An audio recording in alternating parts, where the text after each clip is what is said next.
ക്ഷയിച്ചിരുന്നാൽ ജന്മജന്മാന്തരാർജിതങ്ങളായിരിക്കുന്ന ദുരിതരാശികൾ യഥാവലയ സമൃദ്ധങ്ങളായി ചമയുമെന്നോ നിശ്ചയം അത്രയല്ലോ ആകുന്നത് എന്നതുകൂടാതെ കണ്ട് മറ്റസാരങ്ങളായി അനിത്യങ്ങളായി അല്പസുഖപ്രദങ്ങളായി ദുരിതോദർക്കങ്ങളായിരിക്കുന്ന ഓരോരോ അർത്ഥപുത്രമിത്രകളത്രാദികളിൽ ഭ്രമിച്ച് വൃഥാ തന്നെ കാലക്ഷേപം ചെയ്ത് ദുരിതമാർജിച്ചു പോകുകയല്ലോ ചെയ്യുന്നത്. അത് ഈ മനുഷ്യർക്ക് എത്ര കഷ്ടം. മനുഷ്യജന്മം എളുതായിട്ട് ലഭിക്കുന്ന ഒരു വസ്തു എന്നാൽ ആയതൊക്കവയും കൊള്ളാം.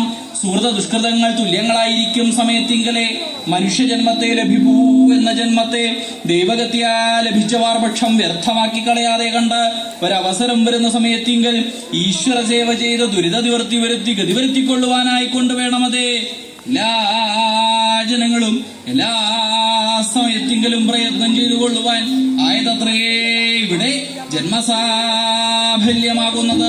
വേണ്ടി ആ രാജ്യം മുഴുവൻ ഇല്ലാതെ കണ്ടാക്കില്ലേ? അങ്ങനെയല്ലേ ഉണ്ടായത്? അവനവന്റെ ഭാര്യയ്ക്ക് വേണ്ടിയിട്ട് തന്നെയല്ലേ പലരും പലതും കാണിക്കുന്നത്. അങ്ങനെ രാമൻ ചെയ്തു ആളുകൾ പറയും. അതുകൊണ്ട് എന്താ വേണ്ടത്? അതിനു മുന്നേ ദൂതനായിട്ട് ഒരാള് പോണം. അത് എന്താ അങ്ങനെ പോവാൻ കാരണം എന്നാണെങ്കിൽ, അങ്ങനെ ദൂതൻ പോയി രാവണന്റെ സമ്പ്രദായം അറിഞ്ഞില്ലെങ്കിൽ നിരപരാധികളായിട്ടുള്ള ജനങ്ങൾ മുഴുവൻ അപരാധികളായിട്ട് തീരും. അതുകൊണ്ട് ഒരു ദൂതനെ പറഞ്ഞയക്കണം എന്നാണ് ഞാൻ പ്രത്യേകം നിശ്ചയിക്കുന്നത്. ആ ദൂതന്മാരെ പറഞ്ഞയക്കുമ്പോ പ്രത്യേകം ശ്രദ്ധിക്കണം. അതെന്താ? ദൂതന്മാര് 3 തരത്തിലാണ്: ഉത്തമന്മാര്, മധ്യമന്മാര്, അധമന്മാര്. ഉത്തമന്മാരായിട്ടുള്ള ആളുകളെ പറഞ്ഞയച്ചാൽ എന്താ ഉണ്ടാവുക? അദ്ദേഹം ആള് തരക്കേടൊന്നുമില്ല, ഉത്തമനായിട്ടുള്ള ഒരാളാണെന്നാ തോന്നുന്നത്. കുറേശ്ശെ താമ്പൂല പ്രയോഗമൊക്കെ വശമുള്ള ആളാണെന്നാ തോന്നുന്നത്. താമ്പറ വരിക, താനേ ഞാനൊരു കാര്യം പറഞ്ഞാൽ താൻ ഇന്ന ആളോട് പോയിട്ട് ആ കാര്യം ഒന്ന് പറയോ? ഓ, അത് പറയാം. ആ വിദ്വാനോടൊന്ന് പറയും. പറഞ്ഞയച്ചു എന്ന് മാത്രമല്ല, അപ്പോഴാണ് ആ വിദ്വാൻ തിരിച്ചു വരിക. താൻ അവിടെ പോയി ഇന്ന ആളെ കണ്ടില്ലേ? താൻ കണ്ടു. അപ്പൊ അയാൾ എന്താ ചോദിച്ചത്? ഇന്ന കാര്യങ്ങളൊക്കെ ചോദിച്ചു. അപ്പൊ താനത് പറഞ്ഞില്ലേ? ഞാനത് വേണ്ട പോലെ പറഞ്ഞു. അപ്പൊ അയാൾ പ്രത്യേകം എന്തെങ്കിലും ചോദിച്ചോ? അയാൾ കുറച്ചും കൂടി കാര്യങ്ങൾ ചോദിച്ചു. അപ്പൊ താൻ എന്താ പറഞ്ഞത്? ഞാൻ നന്ന കാര്യങ്ങളും കൂടി പറഞ്ഞു. തന്നോട് ഞാനത് പറയാൻ പറഞ്ഞിട്ടില്ലല്ലോ. ഇല്ല, എനിക്ക് അങ്ങനെ പറയണം തോന്നി, ഔചിത്യം നോക്കി പറഞ്ഞതാ. അങ്ങനെയാ വേണ്ടത്.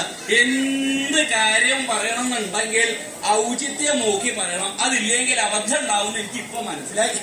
ഏ, ചിലതൊക്കെ പറയേണ്ട സ്ഥലത്ത് വേണ്ട കാര്യങ്ങൾ മാത്രമേ പറയാൻ പാടുള്ളൂ.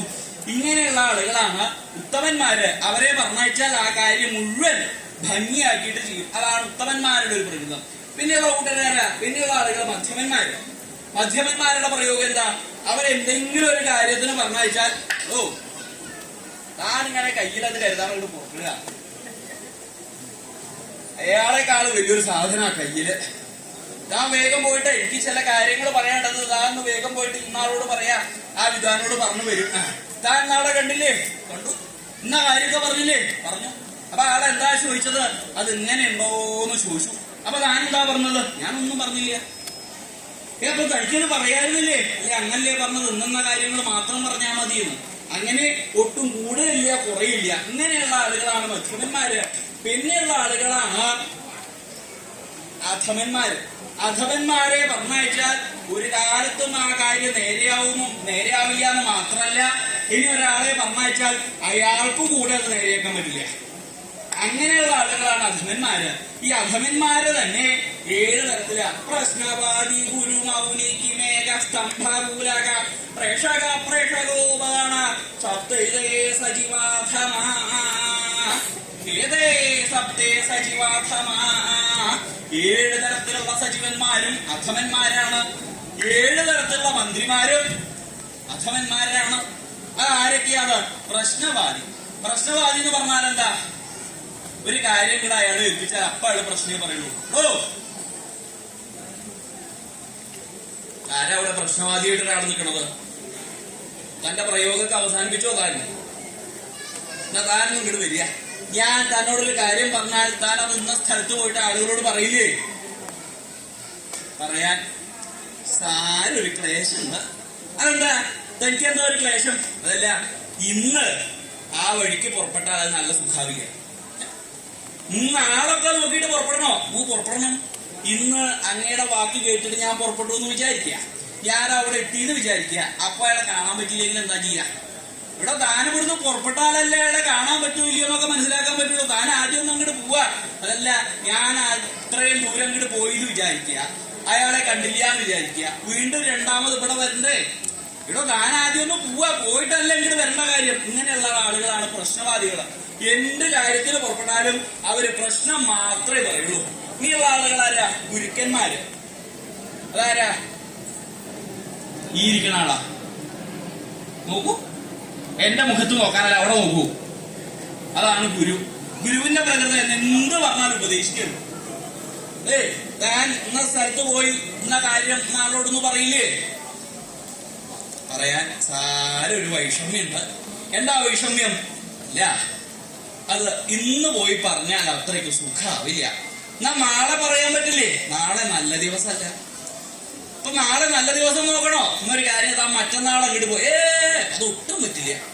ഇങ്ങനെയുള്ള എന്തോ പറഞ്ഞാലും ഗുരുക്കന്മാര് തിരിച്ചുപദേശിക്കുക. ഇങ്ങനെയുള്ള അങ്ങനെ ആ പഞ്ചവടിയൊക്കെ അവിടെ ഭംഗിയായിട്ട് ആ പഞ്ചവടി വർണ്ണശാലയൊക്കെ കെട്ടി അവിടെ സുഖമായിട്ട് കൊടുന്നു. ആ സമയത്താണ് ഈ വിവാഹം കഴിഞ്ഞാൽ ഒരു പ്രത്യേകത ഉണ്ട്. എന്താ? വിവാഹം കഴിഞ്ഞാൽ ആദ്യ നാളുകളിലൊക്കെ എന്താ ഉണ്ടാവുക? ഭർത്താവ് പറയണതൊക്കെ ഭാര്യ കേൾക്കും. കുറച്ച് കഴിഞ്ഞാൽ എന്താ ഉണ്ടാവുക? ഭാര്യ പറയണതൊക്കെ ഭർത്താവ് കേൾക്കും. കുറച്ച് കഴിഞ്ഞാൽ എന്താ ഉണ്ടാവുക? ഈ രണ്ടാളുകൾ പറയണത് മുഴുവൻ ആ പ്രദേശത്തുള്ള ആളുകൾക്ക് മുഴുവൻ കേൾക്കാനാണ്. അപ്പൊ കുറച്ച് കഴിഞ്ഞപ്പോ എന്തുണ്ടായി? രാമന് മോഹമൊക്കെ കുറഞ്ഞു തുടങ്ങിയെന്ന് മാത്രല്ല, ഒരു മാനിനെ കണ്ടപ്പോ എന്താ ഉണ്ടായത്? അതിന്റെ പിന്നാലെ പോയി അതാ ഓളും ഒരു മാൻ. അതിന്റെ സമ്പ്രദായമൊക്കെ നന്നായിട്ടുണ്ട്. അതിന്റെ പിന്നാലെ പോയി സീത അവിടെ ദുഃഖിച്ചുകൊണ്ട് അവിടെ ഇങ്ങനെ ഇരിക്കുക. ആ നേരത്താണ് തനിക്ക് അല്ലെങ്കിൽ രാജാവ് രാവണൻ അറിയില്ലേ? ആ രാവണൻ എന്താ ചെയ്തത്? പുഷ്പക വിമാനത്തിൽ കൂടെ പോവാ. അതെന്താ? രാവണൻ പ്രധാനിയാ. ഇപ്പൊ വലിയ വലിയ പ്രധാനിമാരുടെ കയ്യിലൊക്കെ വിമാനം ഉണ്ടാവുകയും. അപ്പൊ നമ്മുടെ പ്രധാനിയുടെ കാര്യം പറയണോ? സദാസമയം വിമാനത്തിലാ. ഇവിടെ ഒന്നും ഉണ്ടാവാറില്ല സദാസമയം. ഞാൻ ആക്ഷേപാവാൻ പറയല്ലോ, ആവശ്യമുള്ളതേ പറയുള്ളൂ. ആ പുഷ്പ വിമാനത്തിൽ കൂടെ പോണ നേരത്താണ് അതിന്റെ ചോട്ടില് നോക്കിയപ്പോ എന്തുണ്ടായത്? ഒരു കന്യകയെ കണ്ടത്. നല്ലൊരു കന്യക ഇരിക്കണു. അതിന്റെ കണ്ണം നന്ന്, മൂക്കം നന്ന്. അതൊറ്റയ്ക്കല്ല, അതിന്റെ ചുറ്റിലും ദുഷ്ടമൃഗങ്ങളാണ്. ചില വ്യാഘ്രങ്ങള്, ആനകള്, സിംഹങ്ങള്. അയ്യോ, ഈ സാധുവിനെ എവിടെ ഇരുത്തിയാൽ അത് ക്ലേശിക്കും. അതുകൊണ്ടൊരു കാര്യം ചെയ്യാ, നല്ലക്ഷയായിട്ടുള്ള രാവണൻ, സൽബുദ്ധിയായിട്ടുള്ള രാവണൻ. ആ രാവണൻ എന്താ ചെയ്യുന്നത്?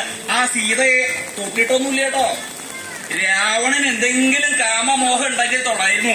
രാവണൻ തൊടാൻ നിന്നില്ല. അത് മാത്രല്ല, തന്റെ അന്തപുരത്തിലല്ല താമസിക്കുകയുണ്ടായത്. പിന്നെയോ ലങ്കയിലെ കൊണ്ടുവന്ന് അശോകവനിക എന്ന് പറയുന്ന ഉദ്യാനത്തെങ്കിൽ അവിടെ അനങ്ങാണ്ടിരുത്തി. അങ്ങനെയുള്ള നല്ലക്ഷയായിട്ടുള്ള രാവണൻ, ആ രാവണനോട് യുദ്ധം ചെയ്യാനായിട്ട് രാമൻ എന്താ ചെയ്തത്? കുറെ കുരങ്ങന്മാരെയും കൂട്ടി. അങ്ങനെ കുരങ്ങന്മാരെയും കൂട്ടിയെന്ന് മാത്രല്ല, ആ സുഗ്രീവന്റെ വകഹേതുവായിട്ട് ബാലിയെ നിഗ്രഹിച്ചു, സേതു ബന്ധിച്ച്